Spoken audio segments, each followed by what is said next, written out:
Hey, everybody. It's Eric alongside Rod. We're here.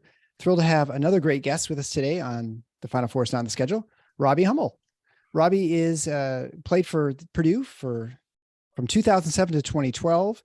He was a first team all Big Ten player 3 times, the first player to do that since Bettine Cleaves, and unfortunately suffered ACL tear in 2010, returned to success, still played in the NBA for a couple of years, and now serves as an analyst for BTN and ESPN. And the reason we had him on is because he is one of our favorite analysts, and we've mentioned that before in the show. And so we really appreciate all the work you do.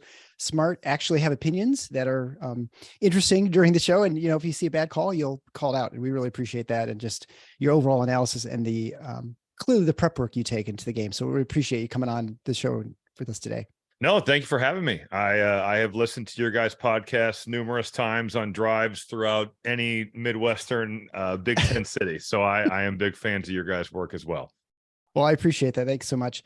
We've had Mike DeCourcy, Jay Billis, and now you. So it's kind of nice back to back people we really respect opinions. And so, but today we're gonna try and change focus a little bit. We've been talking sort of more a national scope, but we want to talk a little bit more Big Ten. So you're definitely Midwest Big Ten guy, and so you're gonna have a little better in-depth knowledge.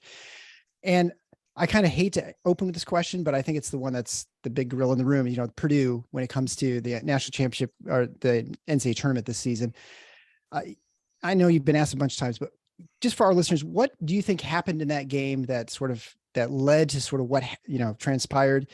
Was that something unique to the season, or what are your sort of thoughts on that? Yeah, I don't think it was unique to the season. I did the Penn State game, and that was the home game for Purdue in West Lafayette. And Micah Shrewsbury did a similar thing to what Farley Dickinson did, where it's like, all right, if the ball's on the wing, whoever's guarding the basketball is going to sag off to kind of make that post-entry pass uncomfortable, dare a shooter to shoot. You got your big guarding Zach Edey, and you have the weak side help defense that is just loading up. And Penn State did it, and Mason Gillis made 9 threes. Actually, I did the game, and he broke my record in Mackey Arena for threes made in a game. So I'd seen them take advantage of that, but I've heard Matt Painter say this a few times, and they, I think, as a staff at Purdue, have really gone back and watched the last 3 NCAA tournament losses that they've had, which would be St. Peter's last season, obviously Farley Dickinson this year, and I'm blanking on who they lost. North Texas. Oh, in North Texas, I should know. I did that game too. I'm like the angel of death apparently for Purdue at times. So yes, North Texas, and they found that. All right, they shot the 3 horribly, and with their bigs, that's going to allow teams to really load up on those big guys. And they've turned the basketball over against smaller teams that can pressure their guards. Now, Purdue's fans were clamoring for, well, why don't we drive the ball? Why don't we? And my argument to that is, do you want guys now driving the basketball who haven't done that all year long and doing things that they haven't done all season long? They're getting wide open shots that I think Purdue is comfortable with them making, but it's like, is this the definition of insanity where you're banging your head against the wall trying to make some threes and none of these are going in? But the argument is they're good shots, they're open shots. But you could just see in the Purdue game, and I was watching it in Des Moines with Jason Benetti and Aaron Cummins because we were doing the radio for Westwood One, and it felt like a slow motion train wreck. I just felt like at the end of the first half, I didn't feel good about where we were at. I didn't feel good about the way we were playing. And you could just see as those shots started to continue to miss and miss and miss, there was some tight bodies out there. And that's the beauty and the curse of the NCAA tournament is the arenas will turn on the favorites, but also the pressure ramps up to just an incredible level. And I just didn't think that Purdue's guys dealt with that all that well.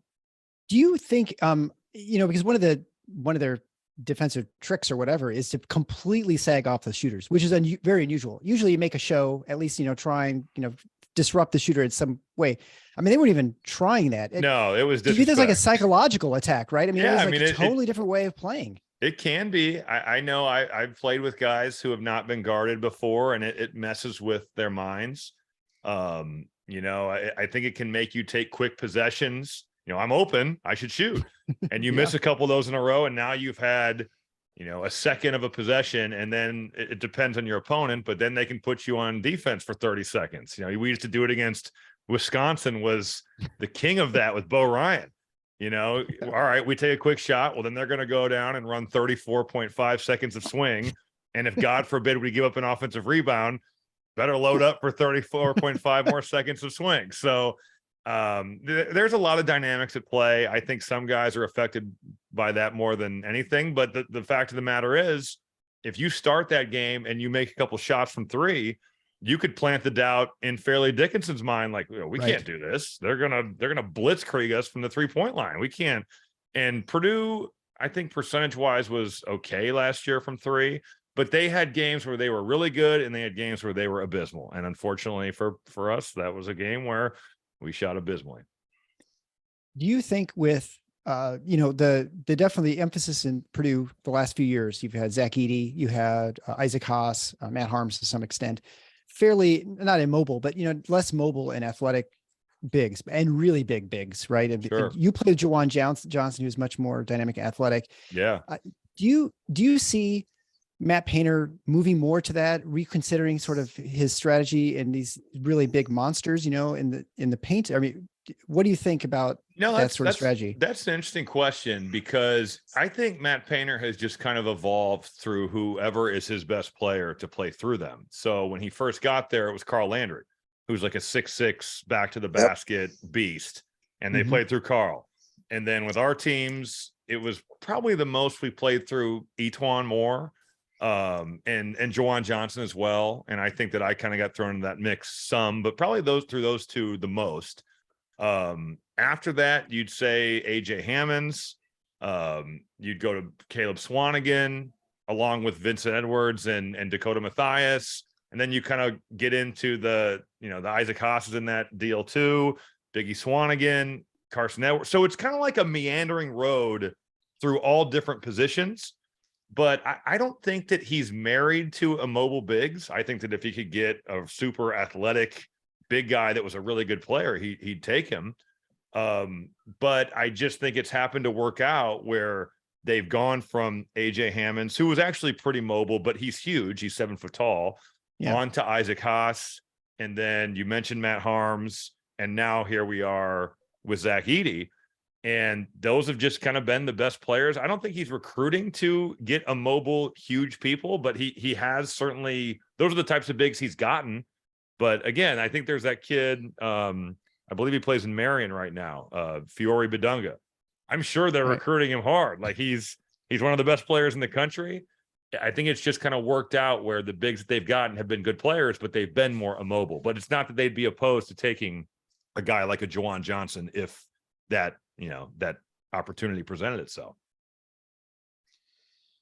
Well, kind of maybe segueing from that last answer, the conference as a whole has been taking hits in recent years, basically from COVID on, for lack of March success. Yeah. Do you think that it's kind of a fluky, cyclical thing, or do you think that there might be, because it's not just Purdue that's had big, less mobile centers in recent years? I mean, I think you'd have to go back to the 70s maybe to find a period where we had as many of those types of guys in the league as we've had the last 3 years. When you think about guys like Garza, Dickinson, Kofi Coburn, the Purdue guys, it's a lot of them. Do you think that it's just kind of a fluke that the league hasn't done all that well lately, or are there maybe roster or systemic issues which are hurting Big Ten teams once they get to the tournament? No, I think it's a combination of things. I don't think that necessarily playing through your bigs in the NCAA tournament is the greatest recipe for success. I think that's probably a good reason why Michigan State last year made it the furthest, because Tyson Walker and AJ Hoggard and Jaden Akins and those guys are pretty dynamic. And Michigan State shot the three really well, even if it was on low volume. But that is more of a recipe, I would say, for long-term March success when you're looking at individual teams. With that being said, it's such a matchup-oriented deal. If Purdue draws, I'm trying to think who would be a good example from last year. But if you draw a team that is going to play a back to the basket big opposed to a Fairleigh Dickinson, who's going to be really small guards, that could be in their favor. But also at the same time, it should be in their favor with the fact with small guards and that they should pummel them physically on the glass. So there's like these trade-offs in that. I think when it's all said and done, the Big Ten's lack of success in the tournament comes down to the elite guards in college basketball have played in the ACC, in the Big 12, and I would say in the SEC. That is where the elite playmaking 5-star talent that's going to the NBA probably off of 1 or 2 seasons have been. And there's some reasons, I think, for that, why they're not in the Big Ten. But that's what wins in March. And I think those types of guys haven't necessarily been in the Big Ten outside of a few maybe examples. And I think that's how you win. You have guards that get their game on when the game is on the line in March Madness. What do you think some of those reasons are for why those guys? Because I agree with you. I think in the last few years, if you look at last year and look at the point guard position in the Big Ten, wasn't great. I mean, let's be honest. Right.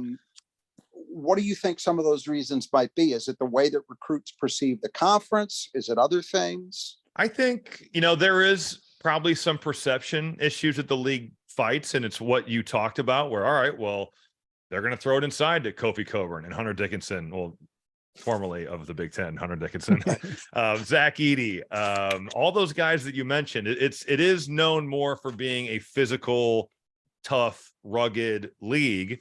And I think everyone talks about the officiating. I think that is a load of crap because I'm watching, let's say, John Higgins last year, and he's just retired to be the head of officials on this random consortium out west. But I would watch him officiate a Big Ten game and then do a Pac-12 game.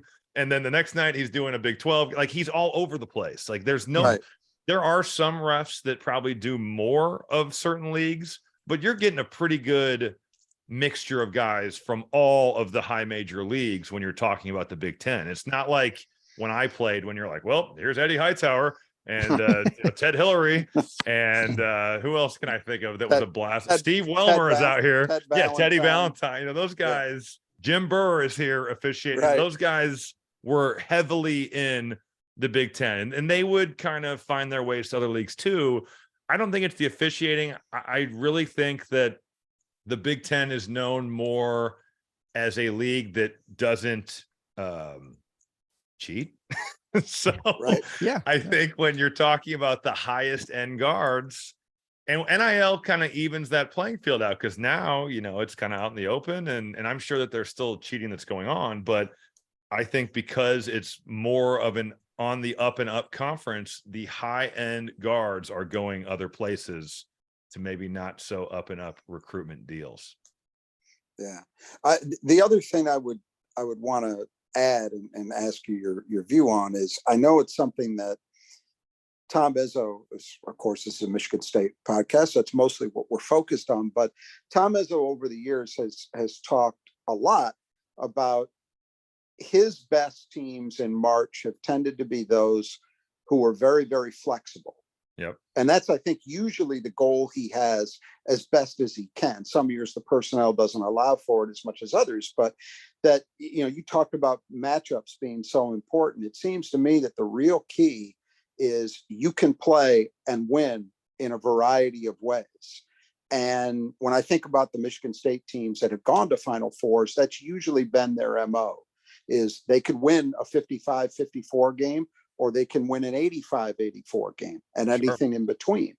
And it seems to me that maybe in recent years, the Big Ten hasn't had as much of that kind of flexibility. You think that's also maybe a factor as well? Yeah, teams I think just kind of get locked into it. Yeah, and I think with the bigs, there's just, Zach Edey is going to play the 5. He's going to be in drop coverage. It just takes away a lot of your options. Whereas, all right, Michigan State's team, for example, last year, if Madi Sissoko is getting torched, whether he's hedging the ball screens or he's in drop, Tom Izzo could say, you know what, forget it. We're going to play small. We're going Malik Hall at the 4. We're going Joey Hauser at the 5.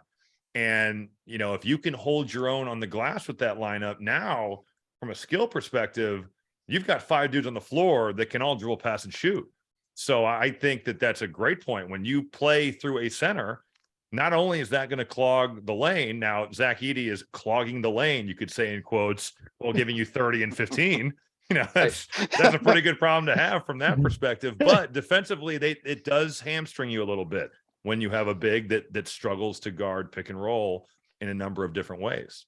Yeah, it seems to me that's kind of the catch-22 that a lot of teams in the Big Ten have been in recently, is these giant centers are very, very, very productive players. Yep. So you can't look at a Kofi Coburn or even as much as we're not fans of Dickinson and say, well, this guy's garbage, don't play him.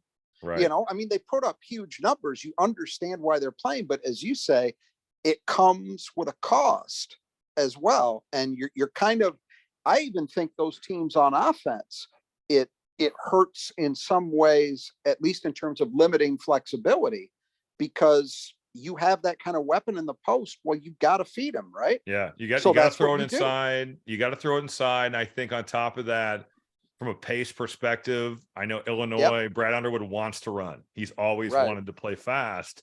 And with Kofi, they felt like they had to throw it inside. I look at Penn State as a great example last year of a team that bucked the norms of the Big Ten Conference, where they really played small. And it's funny because my last year at Purdue, we did the same thing where I would play the 5 and we would just put skill all out on the floor and hang on for dear life on the glass, try to defend to the best of our ability, but just load the floor with shooters.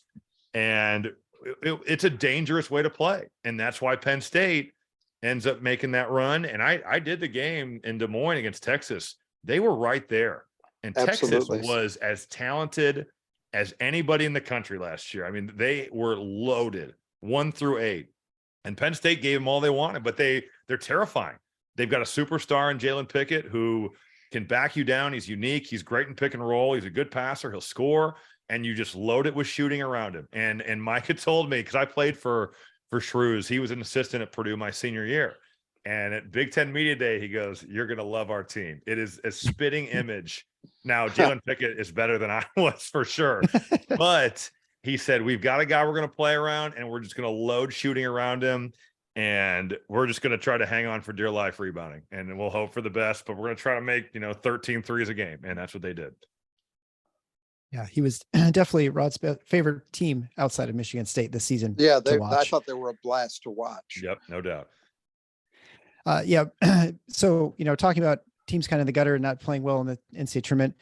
Well, our sponsor is the brothers that just do gutters. If you want your gutter work done, they'll take care of it. They do a great job.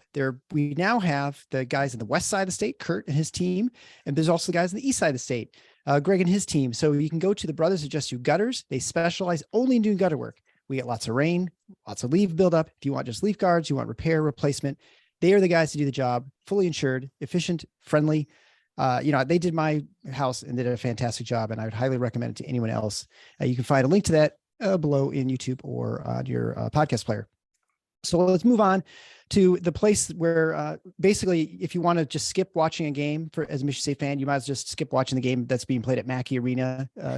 You played there. What was that home environment like? And then I guess, the extension of that is where didn't you like to play when you're on the road?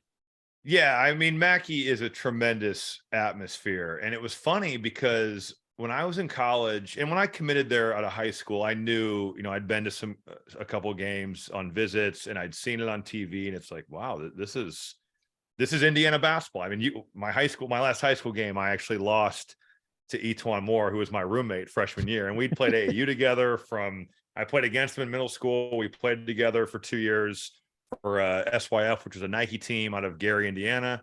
And, my last high school game had 8,000 people at the game. So Whoa. it's different in the state of Indiana from an attendance standpoint and the way high school basketball is viewed.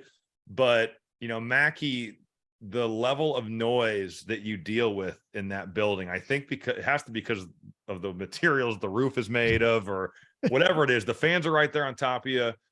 But when I was playing, do you guys remember the NCAA video game that was out? It was like NCAA Sure. March Madness when I was playing. Yep. We all, of course, had the game because it was a blast to play with yourself. And but it was also funny how inaccurate it would be on some of the players that they were rating.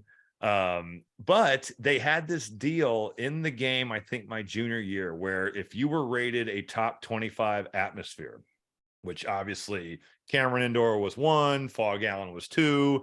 Illinois at the time was a popular, trendy pick for one of the best because D. Brown and Darren Williams had just come through there. The Breslin Center, rightfully so, was in that mix. Assembly Hall in Bloomington would have been up there, but it basically rated the top 25 venues. And if you were playing and you were playing a home game as one of those top 25 teams, you could mash like X and O on the PlayStation, and it would make the controller rattle as someone was shooting free throws, but it was only for the top 25 venues. Mackey wasn't even considered a top 25 in that game. Wow. So we always were like, man, this is one of the best places that we play at. And I don't think we're being biased, not to say that Michigan State wasn't great or Indiana, but I don't think nationally it was understood how tough of a place to play it was. And in fairness to that video game and EA Sports, Purdue had not been very good since Brian Cardinal's team in 2000, 2001. So there'd been some down years, and with down years come probably weaker attendance and a lot of losses. So it was getting back there. But now it's considered a top 3 or 4 atmosphere, I would say, in college basketball. And the fact that, I do a lot of games throughout the year and a decent amount of them over Christmas break. And I've been to some bad attendance-wise Big Ten games over that holiday break just because the opponent stinks. There's a lot going on with the holidays. Yeah. And Purdue is selling those things out. And Michigan State would be right there with them. But there's some places that get some bad crowds around Christmas. Yeah, Carver Hawkeye being one of them, I know. Yeah, that would be accurate. Where didn't you want to play? Oh, yeah, I guess sorry. Yeah. I mean, I loved playing on the road. So it was never an I don't want to play there. It was a I respect the crowd type deal. And for us, Indiana had to be 1 because when we'd go in there, it would be much like when Michigan State goes in. Although I do think that at times the Chrysler Arena can be a little bit wine and cheese type atmosphere. But it's that type of game, right? You're looking at your rival. It's an amped up atmosphere. But for us, it was certainly Indiana, Michigan State as a close second. And then the Kohl Center had this level of invincibility at the time. We won there my freshman year. And the only Big Ten team that it had won at the time was the D. Brown, Darren Williams, Luther Head, Illinois team. So it felt like this unbelievable, and it's still a tough place to play. I think their attendance has suffered a little bit because it's a huge arena. But the Kohl Center had to be up there. And then for me, Illinois would have been pretty good as well. But it was those 4 were the upper echelon of when I was playing. And now I think Maryland's a great addition stadium-wise. Rutgers certainly as well. And even Nebraska. Nebraska is a tough place to play. And they want a winner there so bad in all sports. So it's a sleeping giant in that regard. I totally agree. If they ever give those people a reason to get really excited. Volleyball, football, basketball. Volleyball does. Volleyball's really good. So you're totally right. So correct me if I'm wrong, but I think your entire career you played in an 11-team Big Ten, right? No, my fifth year, ended? Nebraska was added. Okay. Yes. So most of your career in an 11-team conference. Yes. So that period, we were still pretty close to the old Big Ten, everybody plays everybody else home and home format. Correct. And now we're in a period where, 2 years from now, we're going to have 16 with USC and UCLA coming in. What do you think that does to the importance of the regular season and the regular season championship in the Big Ten? Because that used to be, especially I'm old enough to go back to, the era before the conference tournament. Sure. That used to be the be all and end all, other than the NCAA was winning the Big Ten regular season.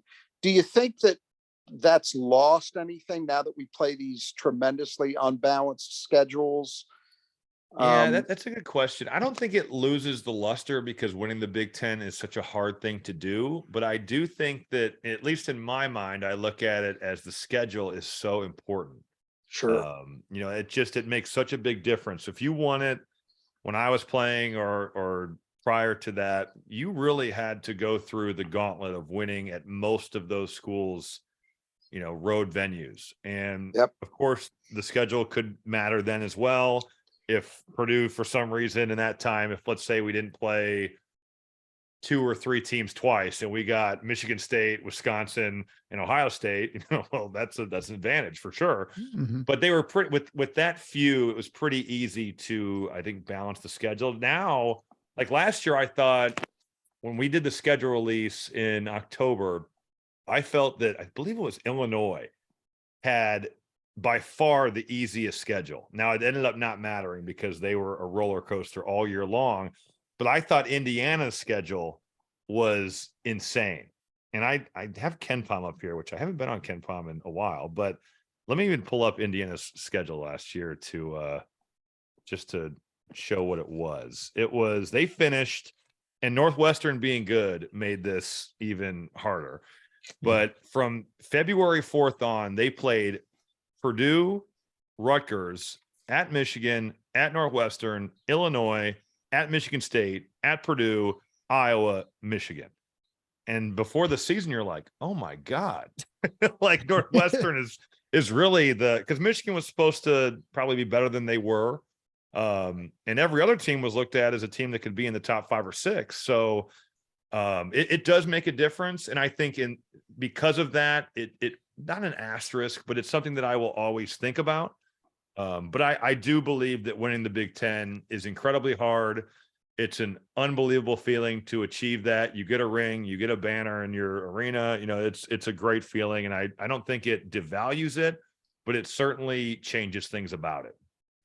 Do you think that maybe as a result of that, do you think it's maybe increased the importance or just the luster around the Big Ten tournament? See, I felt like the Big Ten tournament was just a second chance to win another championship, which it's a cool format, and then it's single elimination.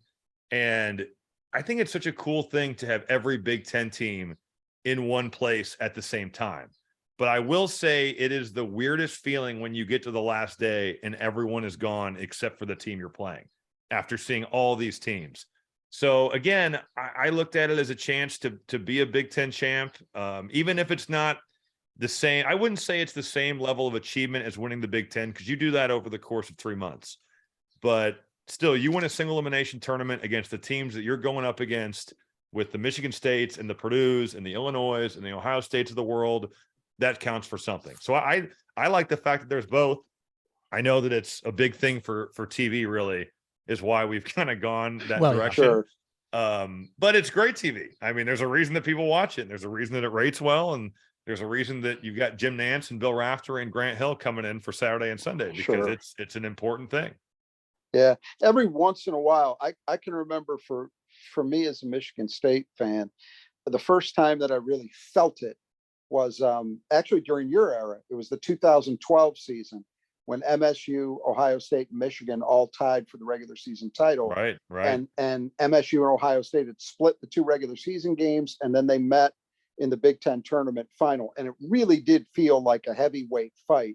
Totally. To determine the whole thing. And we had another one of those, I guess it was in 19 against Michigan, MSU and Michigan facing off. It felt similarly. So every once in a while, we get lucky that way, where it feels like it actually is the rubber match of something. That's true. That's very true.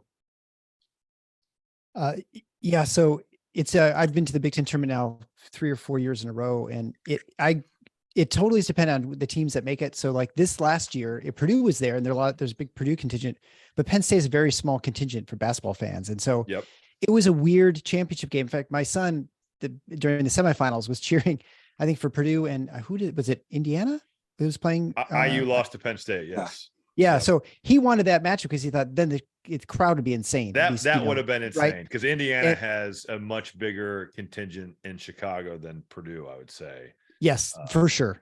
I think, and obviously in Indianapolis is that way as well. We'll Yep. see what it's like in Minneapolis. I think in Yeah, general, it could Indiana fans be travel well. it could be weird next year, but we're spoiled from Chicago and Indy because in those two cities you've got Michigan, Michigan State, Indiana, Purdue. I'll throw Ohio State in there as drivable. Illinois, Mhm. Northwestern, Yeah. not that they have a huge fan base, and Iowa. So and Wisconsin. You've got Yeah. all those schools that can really drive. And with Minnesota, and I played for the Timberwolves, and I obviously have been to Minneapolis a ton, but it's just so far from the majority of the schools. We better hope that Minnesota, Nebraska, Iowa, and Wisconsin are just making runs from an attendance standpoint. Right. Otherwise, it could be a little light. Yeah. Yeah. I actually went to medical school and I did residency in Iowa City. So I would travel occasionally up to Minneapolis, but it's still a long haul even from Iowa City. It's not a. I want to say short 3 distance. hours. Is it 3 hours from Iowa City? It's about 4. Yeah. 3.5 4 hours hours. to 4. Yeah. I suppose depends So how it's fast you it's a drive. haul. It's definitely Yeah. a It's not commitment. super close. But it was always nice. You go up there and you pound Minnesota in football anyway, back in There you the go. Metro Dump. So, just for those of you watching, you can see I'm wearing my fantastic nudge printing shirt. This is the shirt I wore when I won the trip for 2 the Final Four this season at the shooting free throws at the Breslin Center. And so I want to make sure you check out Nudge Printing. They've been a great sponsor for Michigan State for our show. They do a fantastic job with Spartan Strong. They raised over $155,000 printing. I can't remember, it's 15,000 shirts or 20,000 shirts. I can't remember. It was a lot. So they've done a lot for the Spartan community. Gabe and Brittany are great sponsors and they're great Spartans. They not only have Spartan gear, but they have all kinds of other gear too, like stuff for other schools in the state of Michigan. So you can check out their site at nudgeprinting.com. It's breathable, very soft. They're actually the favorite shirts of my family. All my daughter, my wife, they wear them all the time when they're working out or just walking around the house and stuff because they're so comfortable. And they look just as good now as they did when they've 20 washes ago. That's when we first got them. So check out Nudge Printing. You get 20% off if you go use that coupon code at checkout. All right. So the next thing is we're talking a little bit back about the NCAA tournament. There is a lot of talk about expanding the field for the NCAA, and namely, right now 68 teams. I think there are a number of us like, I don't know, 64 seemed right for whatever reason, right? So adding the 4 seemed kind of funny. So now there's talk, especially in the SEC, about expanding to, I don't know, adding an extra 30 teams or so because some of their teams are missing out on postseason opportunities. How do you feel about those proposals? Do you think they're something that's going to really happen? Do you think there's enough money that's going to force this decision, or do you think it's a risky proposition? I mean, I hate it. I think that 30 is especially like an egregious number. And I know that they've thrown out all sorts of deals. I've heard one proposal that I said, all right, I can maybe get behind this. And that would be a play-in type deal, kind of like they have to get into really the play-in games. If you wanted to do that, fine. But like, I just, why? Were we really missing out? Who was on the bubble this year that I'm thinking of? Like, were we like, man, if Oregon was in the NCAA tournament this year, it would have been so much better. Or if Wisconsin, we really missed out on Wisconsin. I guess Rutgers, you can make the case that they got a raw deal. But where were they going to go? That's the thing. Win more games then. This is not the tournament this is not the Indiana State high school tournament where every team gets in for a miracle run. Like this makes the regular season matter. So you have to win games in the non-conference and then play well in league. So I'm against it. I think the NCAA tournament is an outstanding sporting event. And I just think that adding more teams would water it down. So I am vehemently against it. And I really, really hope that this never happens. Yeah. Well, I mean, and if you look at it from a massive, where 354 teams, Division I teams, 68 make it, that's like almost 20%. I mean, it's still a lot of teams make the NCAA tournament. Yeah. Obviously if you're the smaller conferences, you don't make it, but. And the worst part of it too is, Eric, as I think you mentioned, it seems like most of the drive from this is coming from some conference commissioners in major conferences. It would be one thing if we'd say, well, okay, some of these one bid leagues actually might have a second team that would be fun to see in the tournament. But if we're talking about going from 8 to 9 or 8 to 10 in the SEC, who cares? Yeah. Who needs it? And No, I know that's totally fair, because the one big leagues do at times have good teams, but to add Texas Tech into the NCAA tournament just to get another Big 12 team in when they're 16-16, I just, that doesn't make sense. Or Oklahoma State 20-16. But I would be for it, I suppose, if it could find a way, maybe not for it, but I'd be more open to it if it was to get a team like did Liberty make the tournament this year? I think they didn't. They missed out. No, they missed out. Like Liberty would be a team from the A-Sun where you're like, oh, well, they've got a great player. They've traditionally been pretty good. I guess, but I'm good with what we got at 68. So turning our attention to our favorite subject at this podcast, Michigan State, we're assuming, and we'll hope that we're right about this, that AJ Hoggard and Jaden Akins will be withdrawing from the draft over the next week or so and returning for one more year at Michigan State. And I think that's the general expectation. Assuming that that's correct, what do you think about MSU, its chances to contend for a Big Ten title, perhaps get back to another Final Four? I mean, I think the expectations among the Michigan State fan base are very high, but I'm curious what your view is of their potential next year. No, I think they've got a ton of potential. I do think, and you wouldn't have said this a year prior, but Joey Hauser will be a loss. He had a great season, and I think he was a versatile piece, and he knew his role, and he could make shots from the perimeter.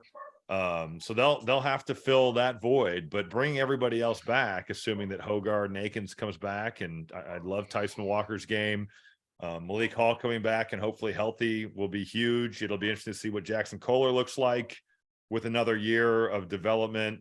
Can he be a more effective defender? Obviously he can score. I think defensively and from a rebounding standpoint, athleticism is going to be important there too. Sissoko is back.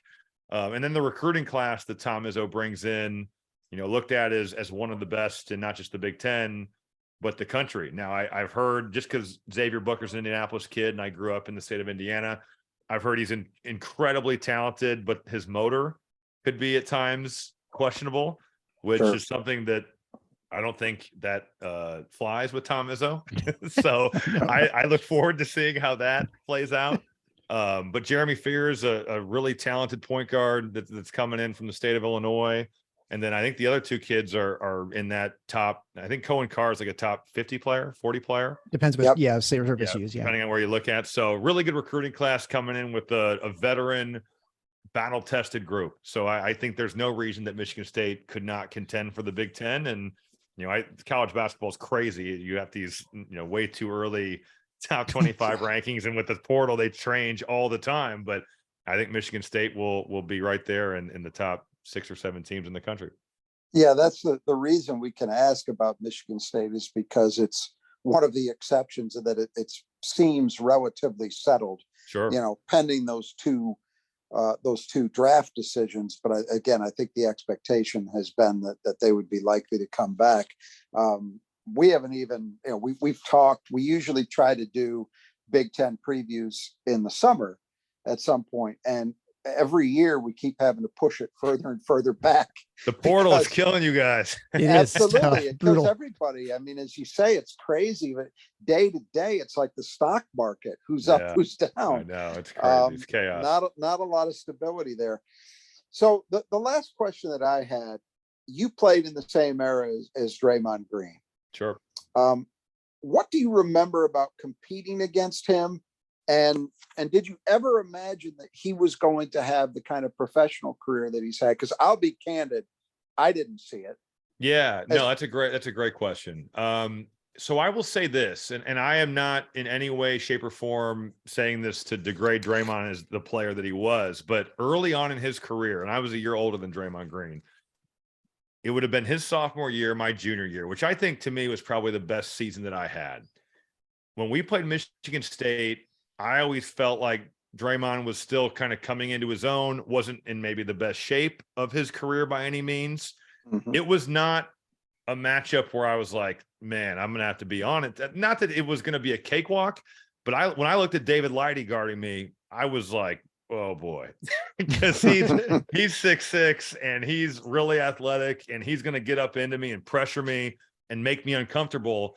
And Draymond was still young, and I didn't feel like he had kind of found his way athletically, and I don't think he was in the shape he needed to be at that point in time to be the player that he was going to become. Now I blow my knee out twice, and I come back my senior year, and now we're in the same class because I redshirt, and Draymond Green is the player of the year in the league. And he had worked on his body and he had worked on his game, and he was one of the best players in college basketball.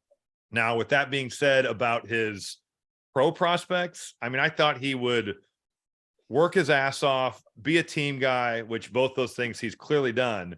But to see the way that he has been a facilitator at the NBA level and a defender at the NBA level is incredible to me. And that's a total credit to his work ethic of getting in shape, becoming a better athlete, utilizing his length, because it looks like he's got crazy long arms. I don't know what his wingspan is, but I'm sure it's one of those like Etuan Moore where he's like +6 or +7 from his. I think it's right around 7 feet. So it's gotta, like +6. It's gotta be. Yeah. That's how Etuan was, 6'4" with a 7'1" wingspan.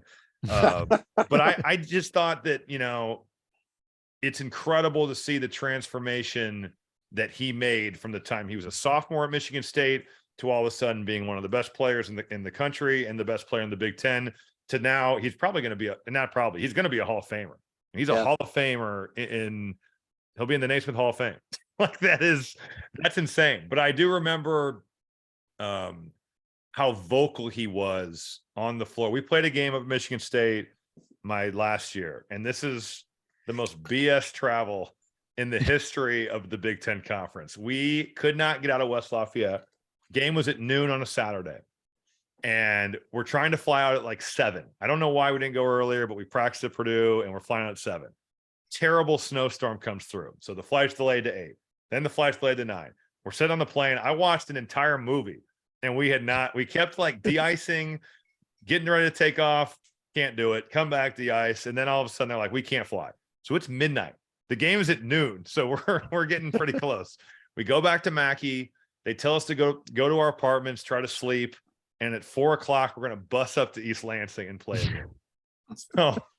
So we bust up there, and, we arrive at the Breslin Center. I took a shower as if I was just waking up at the stadium, shaved, and then went out and warmed up. And we actually played pretty well in the first half. But the one thing I remember from the first half about this is the way that Draymond would walk guys through plays, especially Adrian Payne. I played with Adrian in Minnesota with the Timberwolves. And, if Adrian had messed up a play, Draymond was right there to be like, he was telling him what to do at times. And I just thought it was amazing to see him quarterback guys that didn't maybe remember a play and be able to get them through and still run their offense. And then we got beat by like 40 points in the second half. We got murdered. And it was such a like, oh my God. And we weren't playing all that well. It didn't look like we were gonna make the tournament. I went 0 for 11. It's the one game in my career that I did not record a field goal. So the Breslin Center, even though I love it, it does have that on me. I did not make a shot. I had 1 point. Just a pathetic. Who was guarding you primarily in that game? I would assume Draymond? I should go back and watch it, although I don't want to. Just to see who it was. I would assume, it had to be Draymond, because in the game coming back at Purdue, we guarded each other a lot. It had to be Draymond. I don't see how it would have been anybody else. Maybe AP a little bit, but probably not Delva. I bet it was Draymond Green for the majority of the game. Well, Robbie Hummel, thank you so much for being on the show. We really appreciate it. We appreciate your analysis. Like I said, we love watching you and looking forward to watching the season. BTN and ESPN, is that who you work for right now? No, doing radio. My contracts are all up, so I don't know who I work for. You're a free agent. Yeah, free agency. So you've entered the portal. I've entered the announcer portal. Whatever that means. We'll see here in the coming months. I was curious about that because of obviously the shakeup that's coming in Big Ten broadcast rights.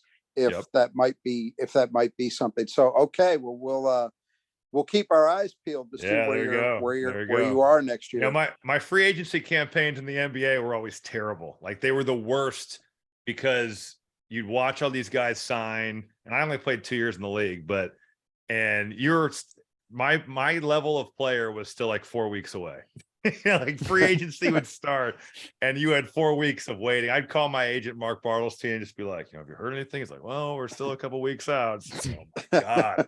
So hopefully this goes a little bit better, but we'll see. We will see. So is that to just go back a little bit? So for this season, it's going to be Fox, CBS, and NBC. Is that who's going to be carrying it besides BTN? NBC picks up ESPN's games. Okay. They'll be on Peacock on the app, I believe, and Fox, FS1, BTN, CBS. So that will be that's where you will find your Big Ten basketball. How did you initially get into broadcasting? I mean, what sort of steered you that direction? Yeah, so I was playing in the NBA, and they had this program called Sportscaster U, and it was at the University of Syracuse, and you had to put $5,000 down to ensure that you would show up, and then they literally wrote you a check. Because guys would sign up and then say, oh, wait, this is in July. Yeah, I'm good. You know, like I'm enjoying my summer. And then they would never get anybody to show up. So you had to write a $5,000 deposit. And then you got a $5,000 check plus interest when you showed up. The program was free. You just had to pay for your hotels in Syracuse, New York. But Syracuse is like the grandfather of sports broadcasting. Yep. Alongside probably Northwestern has some good stuff, and USC, you can make the case. But if you're watching a basketball game or a football game, the play-by-play guy probably went to Syracuse. It's a good chance. They just Bob Costas, Mike Tirico, Jason Benetti, Dave Pat. I mean, it's just like the list just keeps coming on and on of guys that went to Syracuse and now are broadcasters. But our group was, see if I can remember this, myself,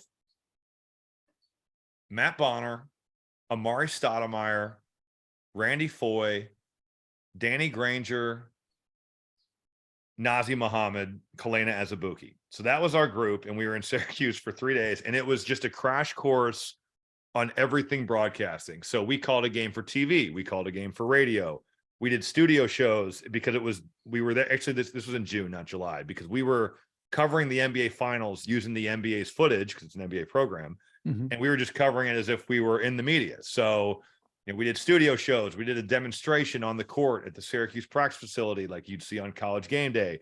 Did everything, and I wasn't good, but I wasn't awful either. And I was like, wow, that was really fun. Like I really enjoyed doing it. I was still playing in the NBA. The next summer, I did the Sportscaster U second edition, which was at the University of Virginia at the Top 100 NBA Players Association camp. So it's coached by NBA guys. There's a GM symposium where you can learn front office stuff from actual front office NBA guys. And then there's an announcing aspect of that where they call the games. And I did that, and I felt like that went pretty well. And then I was out of the NBA, and I'm playing in Milan for Giorgio Armani's team in the Italian league, and he's the team owner. And I ended up hurting my shoulder. I was blocking out, and I dislocated my shoulder, had to come home and have surgery on my labrum. And Big Ten Network reached out, and they were like, would you want to do 10 studio? And I wasn't doing anything. I was actually rehabbing at Purdue and kind of helping with the team. And Coach Painter said I could do it. He didn't care if I was doing both. So I did 10 studio, and my now agent happened to be watching a Michigan game because he's a Michigan grad. I'm sorry to you guys for that. It's okay. But because of that, that's how he saw me. And some guy came up to me at BTN on my third or fourth night. He said, hey, my friend's a sports agent, or sorry, a broadcasting agent. Would you want to talk to him? And I'm like, oh, this guy's got to be a terrible broadcaster. He wants to talk to me. I've done 3 shows, I can't be any good. And I Googled him, and at the time he repped, he still reps Kenny Smith, and he had Doris Burke, and he had Ian Eagle. It's like, oh man, well, yeah, I'll talk to him. And so I kind of talked to him. I went to Russia to play my last year. I got cut by the Nuggets. I was the last cut, and was going to go to the G League and signed to play in Moscow. And I went because Alexei Shved had been my teammate in Minneapolis, and he was on this team, and they were trying to get back to EuroLeague, and it was a disaster. Like the coach was a psychopath. Moscow is a cool city, but it's so cold.